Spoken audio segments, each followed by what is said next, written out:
Okay, Dr. Stephanie Falcone-Burnick, thank you so much for being here. You're with Lenox Hill Hospital Oncology, is that correct? Yes, correct. Thank you so much for being here. So I just want to talk a little bit about ovarian cancer, breast cancer, and endometriosis and how they kind of all come together and are all correlated. Just talk a little bit about how when you're treating young women, how do you explain these three diseases in a way that isn't so scary for them? So if someone is coming in with breast cancer, it's going to be scary no matter what. I think that the more they learn about the disease, the better they feel about it. And I think that's probably the same with each disease. The more information you have, the more in control you feel. So with the women that come in, we sort of try to give them as much information as we can, and we try to educate them. And with the education and the information, they're able to sort of take control and start making some decisions as to how they want to go forward. Okay. You mentioned something that was very interesting to me. It was called the BioZorb, and it improves the outcomes for these cancer patients. Talk a little bit about that. So the BioZorb device is made of actually suture material and surgical clips, and we use it in women that are undergoing breast conservation. So when you take out a certain amount of tissue, you leave the breast with a defect. And somehow you have to fill that defect, otherwise it's going to heal in a way that deforms the breast. So we can use oncoplastic techniques where we separate the tissue from the skin and rotate that tissue into the defect. The BioZorb device sort of helps us with that process. So it gives the breast a little bit of volume, prevents a quick collapsing of the breast slowly heals, and although it does contract a little bit, it's slowly healing and you don't get the pulling into the skin, which causes more of the distortion than actually the loss of volume.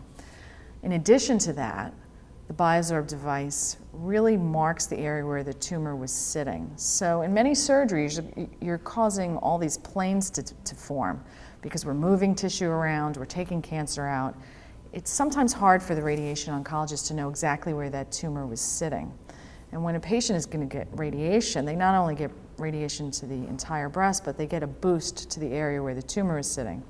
This BioZorb device clearly demarcates that area so the radiation oncologist can focus the last bit of that radiation to the tumor bed. You also mentioned something that was very interesting to me as well. A lot of times when we hear about breast cancer and people having to have a mastectomy or a lumpectomy, et cetera, there's some type of reconstructive surgery. Sure.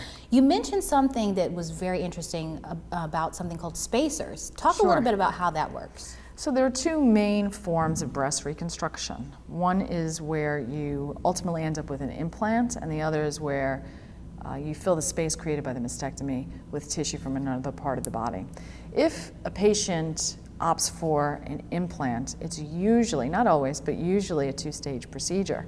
So when I do a mastectomy, the plastic surgeon is there and he will put a spacer in the defect or tissue expander. That tissue expander stays there and the patient goes to the plastic surgeon every 2 to 3 weeks. The plastic surgeon inflates that expander with saline fluid, and it slowly stretches out the skin and the overlying muscle so that we can have a protective layer, and that when the expander comes out, we can put the implant in and it can safely stay there. Skin alone is not enough of coverage, so you really have to create that space so the permanent implant can finally be put in. Is there anything else that you think our viewers need to know about that I haven't asked you? Sure. So in addition to implant reconstruction with tissue expanders, the other option is using patient's own tissue. So we create a space again when we remove the breast tissue, and that space has to be filled. So if they're not going to use an implant, we can often take tissue from another part of the body and fill that space with the fatty tissue that we either get from the abdomen or the buttocks or the thighs, and create a breast mound that way and leave the patient with an excellent cosmetic result. Thank you so much. I appreciate your time. Thank you.